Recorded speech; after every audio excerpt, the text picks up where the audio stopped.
El diagnóstico de falla cardíaca se basa en criterios clínicos apoyados idealmente por un electrocardiograma y estudios imaginológicos. Sin embargo, si bien el 50% de los pacientes que ingresan a un servicio de urgencias tienen disnea,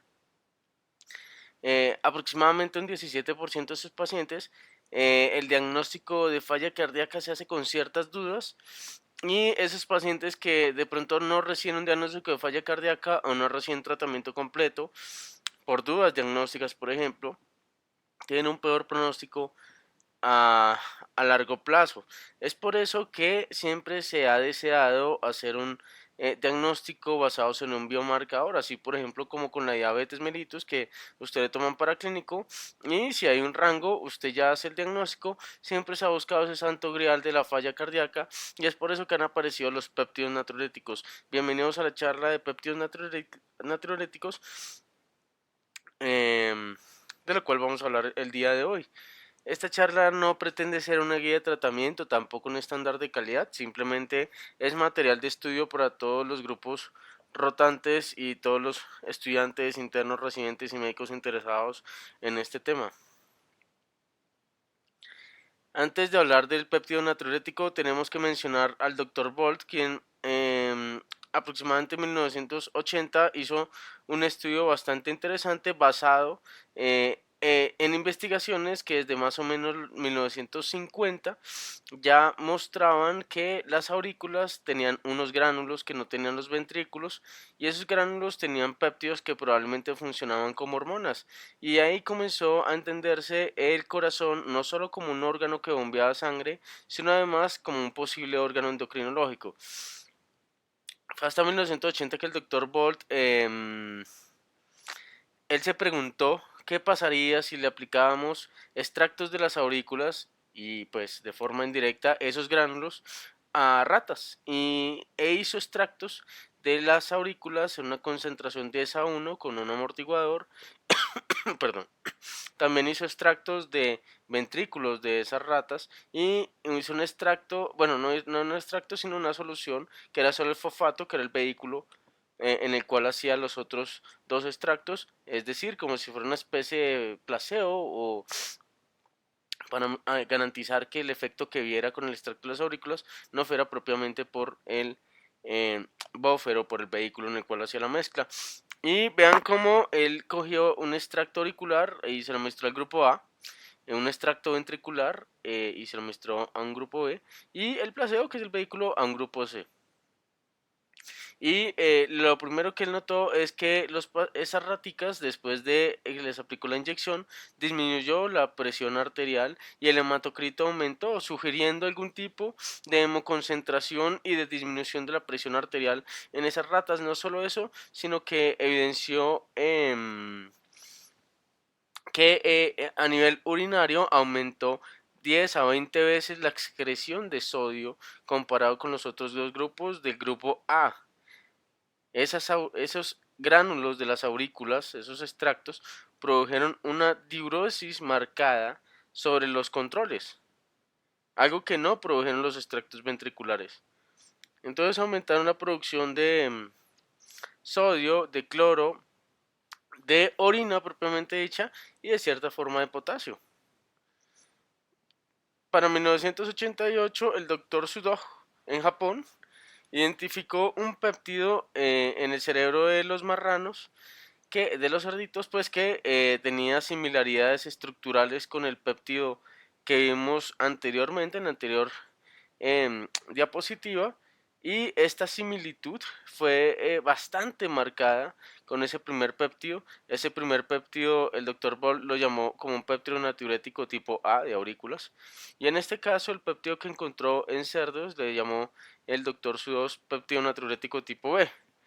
Sin embargo, a pesar de que lo encontró el ventrículo más adelante, em, notamos que este péptido natriurético también se encontró en, ah, en otros órganos distintos al cerebro, y más adelante, mucho más cercano a nuestras épocas, los noventas, se comenzó a ver que el péptido natriurético tipo B se produciera en los ventrículos no se almacenaba en gránulos. Probablemente se explicaba por qué el doctor Boll no vio que el extracto B produjera una diuresis, y es porque requieren ser producidos y excretados, no como el péptido natriurético que se almacena en los gránulos listos para excretarse, sino que en el ventrículo requiere ser producido y eliminado y no se almacena. Noten cómo al administrarse péptido natriurético tipo B, la excreción de sodio, de potasio y de cloro, así como el volumen urinario, aumentaba a medida que aumentaba la concentración y la dosis y a lo largo que pasaba el tiempo.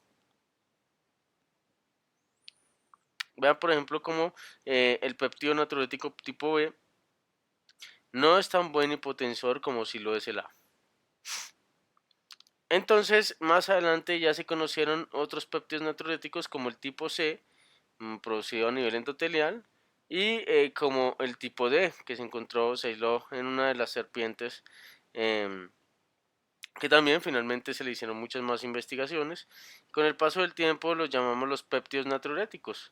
Estos péptidos natriuréticos se encuentran casi en muchos mamíferos, compartimos estos péptidos, y en el ser humano hemos descubierto que provoca natriuresis, diuresis, vasodilatación y antagonizan el sistema renina-angiotensina-aldosterona, y con ello disminuyen la remodelación y la fibrosis miocárdica.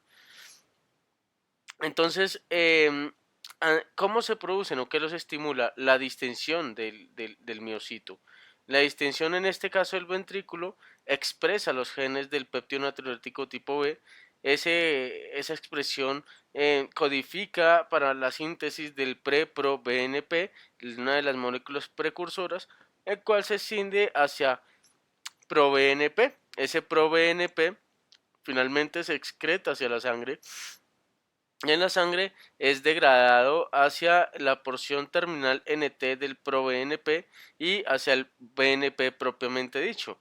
Este BNP tiene una vida media de 20 minutos, el NT proBNP tiene una vida media de 60 hasta 120 minutos. ¿Qué pasa una vez se elimina este BNP y NT proBNP? Tienen varios mecanismos o tienen varios ligandos. Son, en general son ciclasas, guanilil ciclasas, que son transmembrana o receptores transmembrana, que se llaman o se conocen como los receptores del péptido natriurético o NPR tipo A, tipo B y tipo C. Cuando el péptido natriurético tipo B se une al NPR A o B, esta guanilato ciclasa degrada el GTP a GMP cíclico, el cual es un segundo mensajero que va a pasar a provocar los efectos que estamos viendo, como natriuresis, disminuye la actividad simpática, hace relajación del músculo liso vascular, hace vasodilatación pulmonar, disminuye la fibrosis miocárdica y disminuye el sistema renina-angiotensina-aldosterona. El receptor del péptido natriurético tipo C realmente no tiene una función como tal de todas estas, sino que es, para que lo entiendan, un receptor suicida que se encarga de captar ese péptido natriurético y degradarlo, e inclusive algunos autores opinan que tiene un guanilato ciclasa inhibidor que evita la producción de este GTP hacia GMP cíclico, y de esa forma bloquea este tipo de efecto del BNP. Una última vía por la cual se degrada el BNP es, la neprilicina. La neprilicina capta el péptido natriurético tipo B y lo escinde. Esta es inhibida por el sacubitrilo, y por ende el sacubitrilo, cuando inhibe la neprilicina, aumenta la disponibilidad de BNP y mejora todos estos mecanismos de defensa. Estos se consideran que todos estos efectos son cardioprotectores, y por eso se ha considerado el BNP como un mecanismo de respuesta a la falla cardíaca. Cuando se distiende el ventrículo, se libera BNP y produce estos efectos que tratan de compensar los efectos deleterios de una falla cardíaca. Y es por eso que ante la distensión ventricular y liberación del BNP podemos, digamos, deducir que el BNP es una medida indirecta del volumen a nivel ventricular y de la tensión del ventrículo. Los péptidos natriuréticos son una forma razonable de estimar cualitativamente los volúmenes y presiones de llenado. Este es el receptor de guanilato ciclasa para el péptido natriurético tipo B. Tiene la capacidad de convertir el GTP en GMP cíclico y tiene varias vías como regular la fosfodiesterasa, como modular o regular también las proteinquinasas dependientes de GMP cíclico y también algunos canales pues dependientes de iones, pero los efectos que más nos interesa es regular la fosfodiesterasa porque esta fosfodiesterasa modula los niveles de calcio a nivel intracelular y al permitir mayores niveles de calcio a nivel intracelular, en especial a nivel del músculo liso, favorece una vasodilatación a nivel sistémico. Vean aquí los péptidos natriuréticos. Esta gráfica no nos muestra el péptido natriurético tipo D aislado en culebras y también recientemente incluido dentro de los péptidos natriuréticos. Está el tipo A. Este tipo A realmente tiene una vida muy corta, que son más o menos 3 a 5 minutos. El BNP y el CNP. Este CNP tiene un efecto más bien endotelial, no es tanto su efecto en la falla cardíaca. Todos estos son los efectos farmacológicos de los péptidos natriuréticos, en donde a nivel renal favorecen la dilatación de las arteriolas aferentes y mejoran la perfusión a nivel glomerular y relajación de las células mesangiales a nivel de los túbulos renales, provocan diuresis y natriuresis. Se cree que la diuresis y natriuresis de los péptidos natriuréticos no es tanto por algún efecto directo en los túbulos renales, y si lo hay no depende tanto de ello, sino que depende más de la inhibición del sistema renina, angiotensina, aldosterona, comportándose de cierta forma como un diurético, tipo antagonistas de la aldosterona. Favorece la vasodilatación por la inhibición de la fosfodiesterasa y por ello favoreciendo el aumento de la disponibilidad de calcio a nivel citosólico, y esto favorece una mejor contracción de los músculos lisos vasculares. Hay una inhibición del sistema renina, angiotensina, aldosterona a nivel hormonal y otros efectos de pronto menos conocidos como a nivel óseo, favorece la osificación endocondrial y a nivel del sistema nervioso central. A nivel del crecimiento celular, pues obviamente sabemos que inhibe por la inhibición del sistema RAS la fibrosis miocárdica y con eso disminuiría el remodelamiento a nivel miocárdico. Entonces, aparecieron estos péptidos natriuréticos que son un marcador de volumen telediastólico y de presiones de llenado.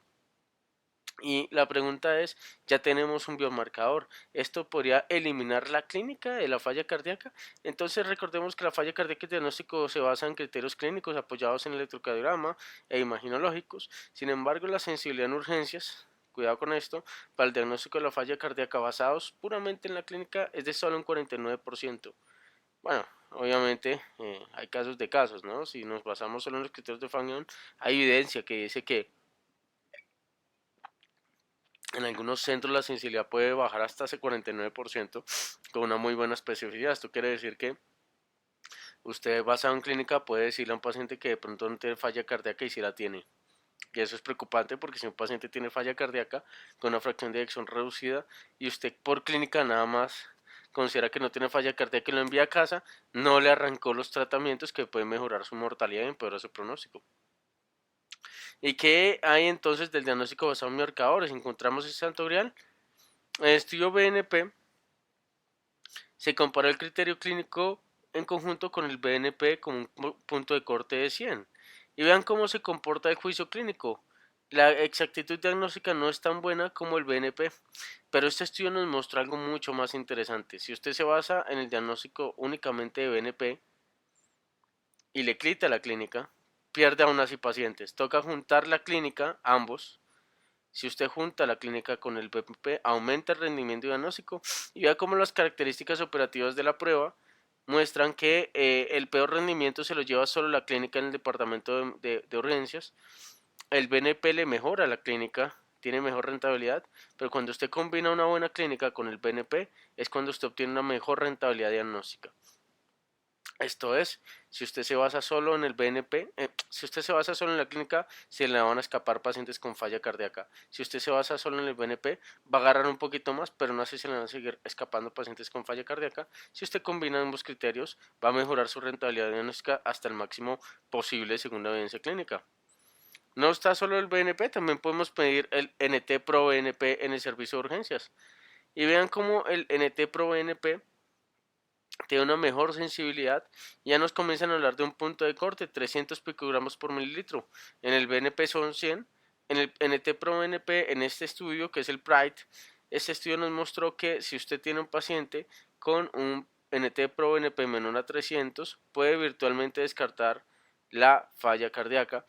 Pero al igual que el BNP, si usted le combina la clínica a ese NT-proBNP bajo, mejora la rentabilidad diagnóstica.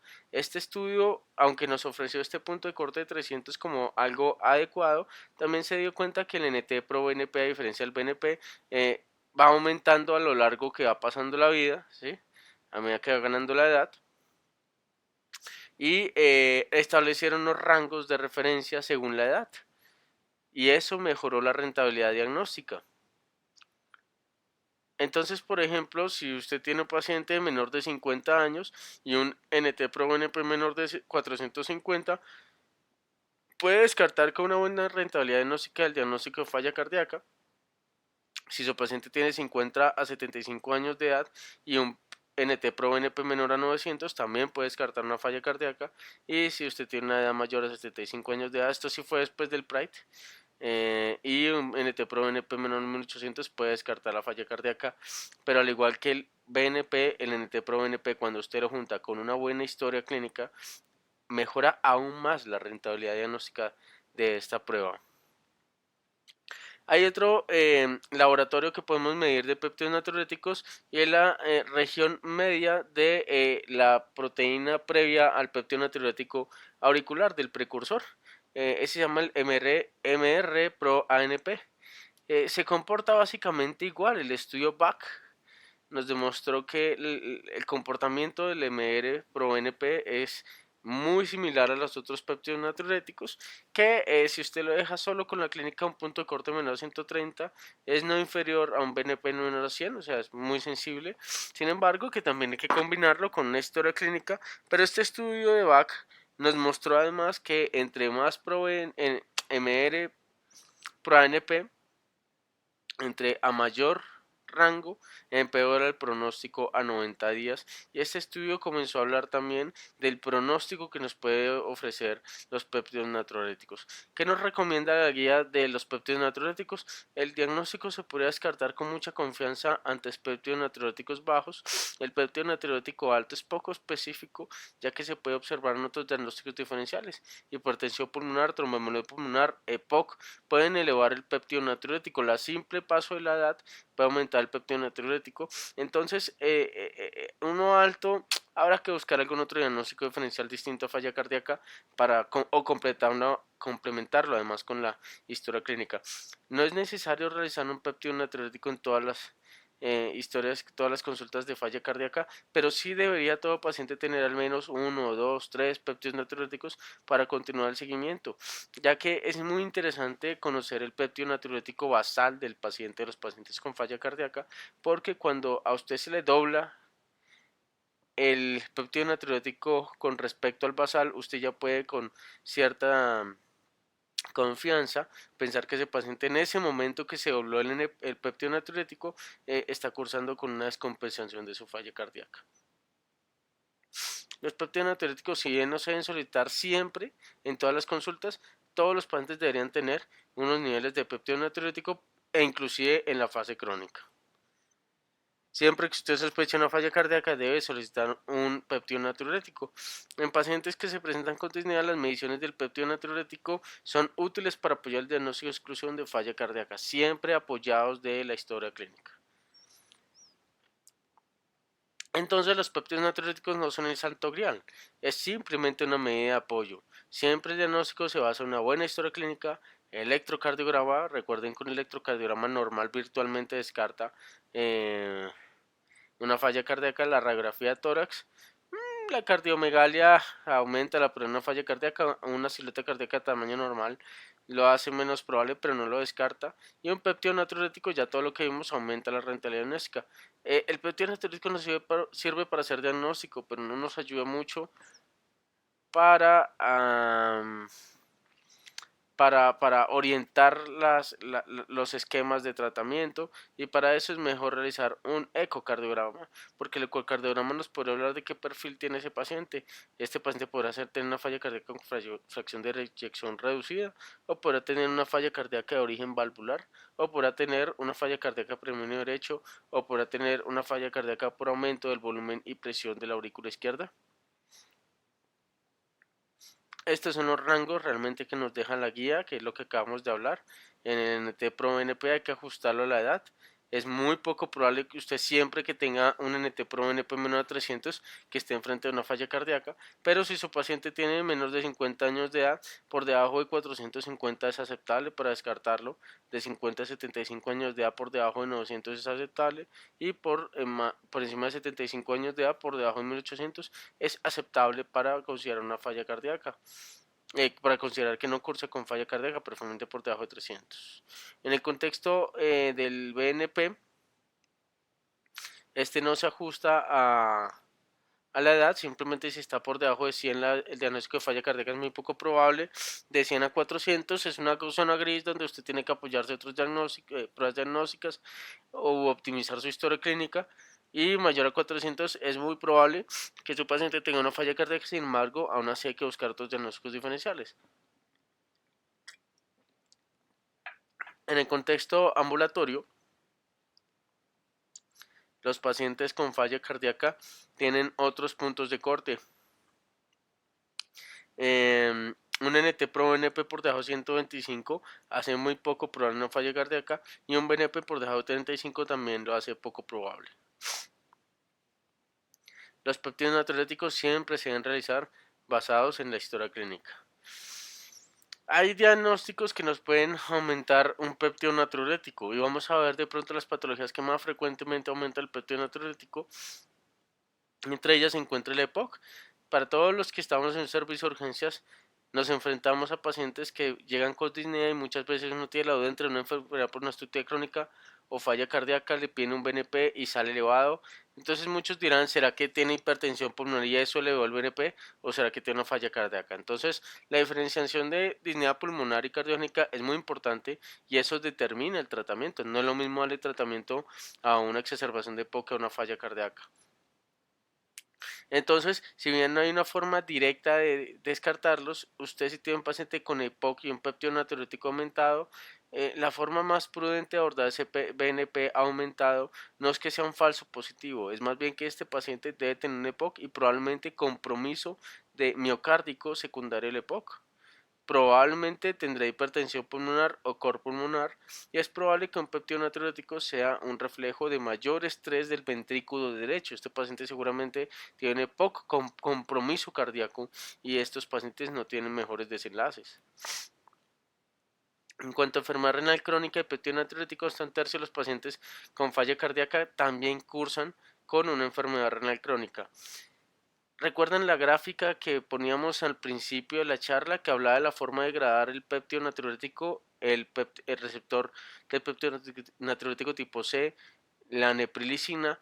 Pues bien, también hay una forma de eliminar los péptidos natriuréticos que es a nivel renal, pero el riñón solo elimina el 25% de los péptidos natriuréticos, de modo que una elevación del BNP es poco probable que se explique puramente por una alteración en su excreción, y más bien lo que refleja es un compromiso miocárdico secundario en una enfermedad renal crónica. Pero indudablemente lo tiende a aumentar, ¿cierto? Entonces hay que corregir el BNP. Si usted solicita un NT-proBNP, debe saber que se utilizan los mismos rangos de referencia, ¿ok? Simplemente con aplicar los puntos de corte que vimos 2 o 3 diapositivas previas para edad del NT-proBNP, aplica igual para si el paciente tiene enfermedad renal crónica. En cambio, en el BNP no pasa lo mismo. Este sí depende un poquito más de la excreción a nivel renal, y por eso el punto de corte ya no es 100 para descartar una falla cardíaca, sino 200. Acuérdese que a un paciente que esté en diálisis es mejor no hacerle un péptido natriurético, porque su interpretación es bastante compleja, si no imposible. Pacientes con arritmias auriculares y péptido natriurético, están 65% de los pacientes con fibrilación auricular en urgencias tienen una falla cardíaca de base. Siempre considere los pacientes con fibrilación auricular y péptidos natriuréticos elevados como que cursen además con una falla cardíaca. Muchas veces llega el paciente con fibrilación auricular con respuesta ventricular rápida, le piden un BNP y sale alto y muchos tienden a decir, eso es por la fibrilación auricular. Pues no, quizá este paciente tiene además de la fibrilación auricular falla cardíaca y hay que también hacer la ecografía. Bueno, no solo nos referamos a una fibrilación auricular, muchas taquiarritmias que después de urgencias, pues habrá que buscarle algún tipo de falla cardíaca asociada hasta que se demuestre lo contrario. Una elevación de el péptido natriurético no se explica enteramente por la dilatación y la sobrecarga auricular, sino más bien es secundario a un estrés ventricular. Y estos pacientes quizá tengan peores desenlaces en los terrenos clínicos. ¿Qué nos dice de pronto la guía de los antagonistas de la neprilicina y el péptido natriurético? Pues recuerden que como la neprilicina elimina el péptido natriurético tipo B, el péptido natriurético tipo A y no elimina el NT-proBNP, es mejor en pacientes que les estemos administrando valsartán más sacubitril, es decir, Entresto, no monitorearlos con BNP o NP porque usted al inhibir la neprilicina va a aumentar los niveles de BNP. Eso realmente usted lo que busca es lo que busca con la terapia. Entonces, usted va a encontrar BNPs elevados a pesar de que el medicamento está haciendo un buen efecto. Entonces, en estos pacientes es preferible realizar un NT pro BNP. No nos quedemos solo con lo que dice la guía. Aquí les muestro el estudio Pioneer. El estudio Pioneer, después del estudio Paradigm, que demostró que los pacientes con falla cardíaca crónica que recibían valsartán más sacubitrilo, estos pacientes mejoraba la mortalidad a largo plazo y eso lanzó a que este sacubitril más valsartán fuera un tratamiento ideal en pacientes con fracción de eyección reducida que no responde a los tratamientos estándar tipo beta bloqueo, IECAS, espirolactona o antagonistas de los receptores de aldosterona, perdón. Al mejor la mortalidad en pacientes crónicos, las guías lo lanzaron como una opción terapéutica bastante atractiva. Sin embargo, con el pasar del tiempo nos hemos dado cuenta que la adherencia, la aceptabilidad de este medicamento y la aplicación a nivel clínico en los terrenos clínicos en la vida real no es muy buena. Menos del 40-30% de los pacientes con falla cardíaca y con indicación de Entresto lo reciben. Entonces, lo que nos proponen los estudios del estudio Pioneer es que cada agudización de la falla cardíaca sea una oportunidad para optimizar el tratamiento de estos pacientes y propusieron arrancarle entre estos los pacientes que tienen indicación desde que tenían su descompensación de falla cardíaca. Es decir, cuando se estabiliza un paciente con falla cardíaca intrahospitalaria o aguda que hospitalizaron, debería plantearse si requiere entre esto o no. Recuerde que la guía dice que usted primero le pone los medicamentos como betabloqueo y ECAS. Si persiste con su falla cardíaca y la fe está por del 40%, bueno, si persiste con si tiene una fe menor del 40%, en especial si persiste sintomático, hay que ponerle un antagonista al receptor de la aldosterona porque esto mejora mortalidad. Y si aún así persiste el paciente muy sintomático o no mejora, ahí tenemos ibabradina, tenemos Entresto o tenemos resincronizador cardíaco dependiendo el contexto clínico. Pues estos pacientes entonces se los arrancaron cuando el paciente se estabilizaba en pisos de hospitalización después de días de la descompensación y previamente habiendo suspendido un IECA o el BRA 36 horas antes. Y se dieron cuenta que al iniciar sacubitril más valsartán, en vez de continuar en el april en los pacientes hospitalizados ya estabilizados, aunque tengan un NT-proBNP alto o bajo, arrancar ese sacubitril más valsartán disminuye la mortalidad de una forma significativa en los pacientes con falla cardíaca. Recuerdan que los péptidos natriuréticos activan el guanilato ciclasas o los receptores de péptidos natriuréticos y este GMP cíclico es el segundo mensajero para todos los efectos benéficos de los péptidos natriuréticos. Pues bien, vigilaron ese segundo marcador a nivel urinario, que es un marcador indirecto de que los péptidos natriuréticos están haciendo efecto, y los pacientes que tuvieron mejor sobrevida tuvieron también excreción aumentada de GMP cíclico, o sea, aumentaron la producción de GMP cíclico hasta el punto de aumentar su excreción a nivel urinario. Entonces, el sacubitril valsartán disminuyó el BNP y además o los otros biomarcadores de fibrosis y remodelación cardíaca, la troponina por lo menos, y esto se traduce en menores desenlaces cardiovasculares. Causas de BNP anormalmente normal. Cuando usted encuentra un BNP bajo cuando no lo debería estar. Y hay varios casos, la obesidad, un índice mayor a 30 kilogramos por metro cuadrado. Se cree que el tejido adiposo disminuye la síntesis de péptidos natriuréticos y esto hace que se caigan sus niveles de plasma pese a que el paciente tenga algún tipo de falla cardíaca. Y es por eso que en estos pacientes con este índice de masa corporal mayor a 30 deberíamos disminuir el punto de corte en un 50%. El mecanismo no es muy claro, pues aparte del que les expliqué, no es muy claro. Y otros pacientes que tienen falla cardíaca que no depende de la distensión del ventrículo, sino más bien de otros componentes como una estenosis mitral, falla cardíaca es por aumento de la o sobrecarga auricular izquierda, pues no aumenta el BNP porque no se distiende el ventrículo. El taponamiento cardíaco, propiamente por estrés más bien es del pericardio o compresión de los ventrículos secundario aumento de la presión pericárdica, y la pericarditis restrictiva, muy frecuente en las tuberculosis a nivel del pericardio. Otros usos de BNP, si bien los péptidos natriuréticos fueron biomarcadores diseñados o pensados ideales para un servicio de urgencias, ya salieron hace mucho de ese contexto de urgencias y ahora se aplican mucho en consulta externa.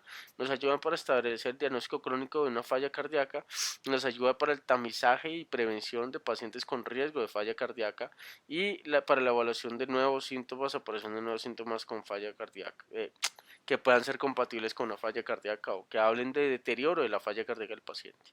Y vean cómo eh, van como por consulta externa y ambulatoriamente, los péptidos natriuréticos se comportan de forma similar eh, a los servicios de urgencia, en donde la rentabilidad diagnóstica, vean esas áreas, esas características operativas de las pruebas, como son de buenas, tanto para NT como para BNP, y por eso es que se utilizan puntos de corte, los cuales tienden a ser un poco más bajo, el BNP menor a 35 por consulta externa, el NT Pro NP menor a 125, y también se ajusta dependiendo de la edad, menor a 50 años, de 50 a 75 años 75 y mayor de 65 a 250 picogramos por mililitro.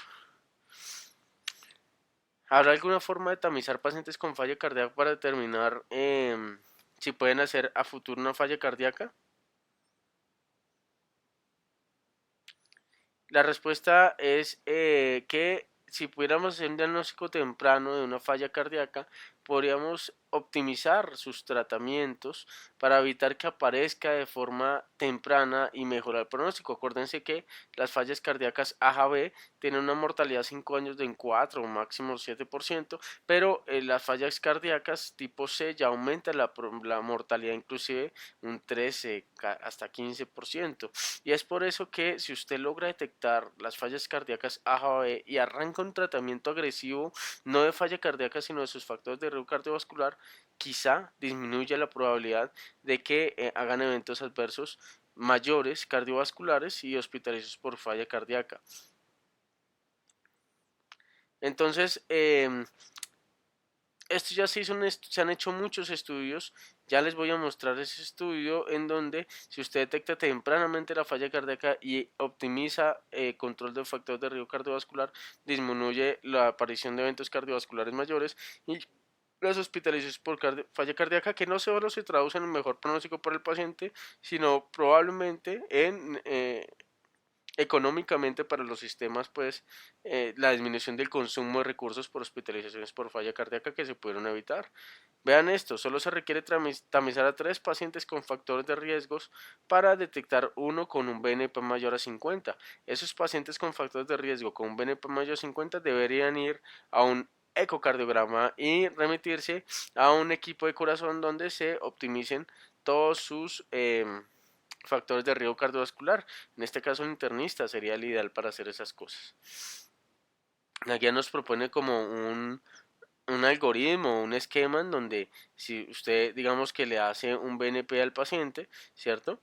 Y usted le solicita un BNP a ese paciente, presenta clínica, anamnesis, electrocardiograma y encuentra un péptido natriurético aumentado, usted lo envía pues desde su medicina general o si usted de pronto es diabetólogo, lo envía a hacer un ecocardiograma y confirma si tiene una falla cardíaca, se lo manda, pues ellos proponen que cardiólogo, pero pues entendemos que no todos los servicios de urgencias tienen cardiólogo o todos los servicios de consulta externa tienen cardiólogo pues debajo de la manga y pues lo envía por lo menos al internista para que se hagan todos los estudios de falla cardíaca y se termine el perfil de esos pacientes, se arranca el tratamiento y la terapia y se devuelve hacia su consulta de médico general. La medición del péptido natriurético tipo B en población de riesgo favorece la titulación y tratamiento agresivo de pacientes en riesgo y previene fallas cardíacas. Es cierto lo que los péptidos natriuréticos, si ya lo logramos ver por qué un péptido natriurético en un paciente que ingresa con síntomas de falla cardíaca o disnea al servicio de urgencias, por qué hay que hacerlo y cómo mejora de pronto el tratamiento de estos pacientes. Pero no nos quedemos ahí, en el momento de la alta hospitalaria deberíamos pedir un péptido natriurético, porque en general estos pacientes que tienen un BNP en el momento del alta deberíamos controlarlos por consulta externa. Cuando usted le haga el control de BNP por la consulta externa, usted va a tener tres caminos. Uno, que el BNP del paciente se haya normalizado, en cuyo caso hizo todas las cosas bien y continúa el control de sus factores de riesgo cardiovasculares. Otro, que el BNP haya bajado pero poquito, al igual que el BNP que vaya alto, suba o se mantenga igual, eso es porque usted debe asumir que tiene todavía volúmenes de fin de diástole aumentados, aumento de la presión eh, y de la tensión de las paredes ventriculares, y en esos pacientes se debería actuar de forma mucho más agresivo y optimizar el tratamiento para intentar llevar a un BNP mucho más bajo, inclusive tratar de normalizarlo. Además que tendría un control para definir si se vuelve a doblar ese resultado, una descompensación de falla cardíaca. Entonces, la medición del péptido natriurético tipo B o el ProBNP eh, fracción NT es útil para establecer el pronóstico de la enfermedad de falla cardíaca crónica. Esos pacientes que tienen BNPs más altos y que no mejoraron mucho después de la hospitalización, al igual que los pacientes que siguen sobrecargados, si usted les da salida con signos de sobrecarga, tienen peor pronóstico que los pacientes que sean secos o con BNP normales o casi normales para sus casas. La medición de los BNP ambulatorios es útil para establecer un pronóstico por lo que ya hablamos, además que para cuando el paciente tenga síntomas sugestión de descompensación, si usted solicita un BNP y se dobló, pues ya puede hablar de una descompensación. Durante la hospitalización, pues haga un péptido natriurético previo al alta. Entonces vean este estudio es el STOP HF, en donde les hicieron BNP a los pacientes, ¿cierto? Que tenían más de 40 años de edad y tenían al menos más de un factor de riesgo tipo infartos o enfermedad coronaria, tipo diabetes, tipo obesidad, tipo dislipidemia o factores de riesgo cardiovasculares. Si tenían más de uno, ah, se consideran en riesgo y si tienen más de 40 años, entonces les hacían un un BNP, perdón. Y vean cómo en los pacientes que tenían bueno, y en esos pacientes pues que tienen esos factores de riesgo sin falla cardíaca, si el BNP le salía mayor a 50, podía pasar una de dos cosas. Una, el paciente conocía o el médico tratante conocía ese BNP aumentado y lo mandaba de una vez a una clínica de falla cardíaca, con también una enfermera que estuviera pendiente del tratamiento y ser más agresivos. U otra opción que podía pasar con ese BNP es que nunca le avisaran al médico. Simplemente que el médico hiciera el tratamiento para la falla cardíaca como le pareciera más conveniente. Y vean qué pasó en el grupo que le pararon bolas para que me entiendan, que le pusieron cuidado a ese BNP alto y se aplicó una intervención temprana como pedir un ecocardiograma, mandarlo a una clínica de falla cardíaca y pues prácticamente a una enfermera que estuviera pendiente de esos tratamientos y optimizar los factores de riesgo cardiovasculares, tuvieron disminución significativa de los desenlaces cardiovasculares comparado con los controles que nunca supieron el BNP del paciente y continuó el tratamiento de sus factores de riesgo como si no tuviera nada más. Disminuyeron eventos como arritmias, AITs, accidentes cerebrovasculares, infartos agudos del miocardio, falla cardíaca o tromboembolismo pulmonar. Un AIT es un accidente isquémico transitorio. Lo mismo los pacientes que tenían un BNP mayor a 50, a los que se les avisó o los que se tomaron en cuenta para continuar el tratamiento tuvieron también menos desenlaces que los pacientes que tenían un BNP alto y pues continuar el tratamiento pues basados en la pura clínica y en el criterio pues del médico tratante. Entonces, para pacientes en riesgo de desarrollar una falla cardíaca, todos los que acabamos de mencionar, más de 40 años con todos sus factores de riesgo, un tamizaje basado en el BNP puede ayudar a disminuir desenlaces cardiovasculares y debe ser seguido por un cuidado basado en un equipo de falla cardíaca, incluyendo un especialista cardiovascular utilizando la terapia dirigida por metas de todos sus factores de riesgo. Puede ser útil para prevenir el desarrollo de disfunción ventricular, sistólica diastólica o la aparición de una nueva falla cardíaca. Esto es costos, esto es mejorar el pronóstico del paciente y esto se debería hacer. ¿Qué hay del seguimiento ambulatorio del péptido natriurético? La guía nos propone que el péptido natriurético sea un marcador de seguimiento similar a una glicemia o sus marcadores metabólicos para diabetes mellitus o una creatinina para enfermedad renal crónica, o sea que siempre se pidiera. Porque los pacientes que están hospitalizados si se les pide un BNP o los pacientes ambulatorios se les pide un BNP, uno optimiza el tratamiento, lo titula hasta dosis tope esperando bajar ese BNP. La duda realmente es cuánto. A partir de cuánto usted baja un BNP y considera que llegó a una meta.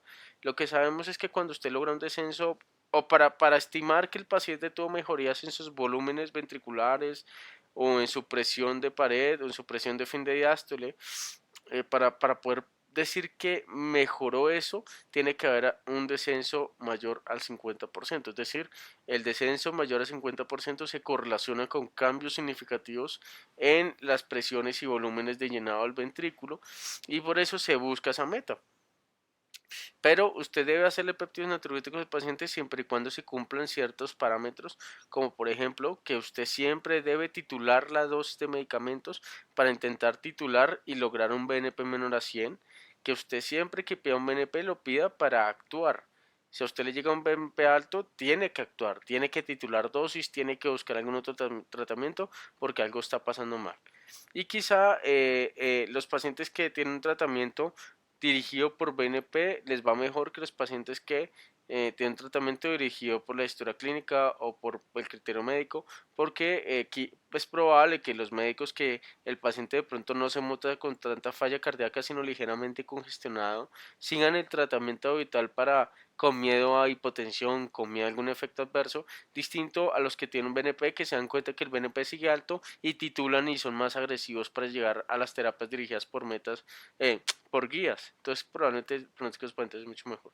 La guía nos propone pues el BNP para trauma pulmonar, esto lo veremos en otra charla quizá, eh, aunque aprovecho para mencionarles que ahora en adelante las charlas que veremos en el grupo pues van a ser más enfocadas a cardiología porque realmente ahorita estoy en un fellow de cardiología y por eso pues probablemente no habrán temas un poco más allá de cardio. Pero trauma pulmonar, ¿qué podemos decir? Que el péptido natriurético junto con la troponina, cuando están ambos positivos y el paciente además tiene un índice de severidad del trauma pulmonar entre 3 y 4 y además tiene una presión arterial normal, se considera un riesgo intermedio alto y esos pacientes son candidatos para trombolisis, sopesando riesgo-beneficio. Entonces se deberían solicitar siempre que usted tenga un trauma pulmonar. Es cierto que el péptido natriurético ha tenido buena acogida, ¿cierto? Es cierto que muchos médicos lo conocen, es cierto que es algo, una muy buena herramienta, pero vean que siempre se debería hacer. Si ustedes se dieron cuenta a lo largo de la charla, hoy en día las sociedades europeas de cardiología y la Asociación Americana del Corazón recomiendan prácticamente que siempre se debería hacer. Sin embargo, vean actualmente cómo lo reciben, menos de un 25% lo citan para el seguimiento, menos de un 50% lo utilizan o lo piden en el momento del alta, menos de un 50% lo solicitan para monitorear el control ambulatorio de una falla cardíaca aguda, mucho menos para optimizar el tratamiento ambulatorio. Pocos lo utilizan para intentar buscar una falla cardíaca con fracción de eyección preservada. Pocos lo hacen para tamizar una disfunción del ventrículo izquierdo en pacientes con riesgo. Y Poco lo utilizan para determinar el perfil de riesgo de los pacientes ambulatorios y poco lo hacen para hacer el seguimiento de fallas cardíacas valvulares. La idea es que en 5 años esto ya va a ser casi que la norma. En los péptidos natriuréticos, la idea y la meta de los expertos es que se convierta como en la creatina para enfermedad renal crónica, como los marcadores metabólicos para diabetes mellitus, hemoglobina glicada, glicemia, glucometrías, por ejemplo. Y la idea es que esto péptido natriurético es bastante útil, no solo en el servicio de urgencias. Conclusión, los péptidos natriuréticos son herramientas de apoyo para la práctica diaria, no deben ser tomados como una referencia para el diagnóstico de falla cardíaca, siempre apoyados de la clínica. Tiene una buena rentabilidad para descartar el diagnóstico de falla cardíaca crónica y aguda, lo cual aumenta mucho más si usted le asocia a la clínica una buena historia clínica, pero no son tan buenos cuando salen muy positivos porque hay otros diagnósticos diferenciales que lo pueden elevar. Desde hace mucho tiempo los péptidos natriuréticos ya no se utilizan solo en urgencias, deben pedirse en consulta externa porque esto ayuda a ser un poco más decididos a la hora de optimizar el tratamiento de falla cardíaca y nos ayuda más para hablar de pronóstico y para predecir nuevas agudizaciones y para hacer un diagnóstico más certero en las agudizaciones. Y aún desconocemos completamente el alcance y los modelos de seguimiento de los péptidos natriuréticos para su aplicación en la práctica clínica diaria. Eso ha sido todo en cuanto a péptidos natriuréticos. Les agradezco mucho la atención a esta charla. Los espero ver en alguna otra nueva charla del canal. Muchas gracias. Hasta luego.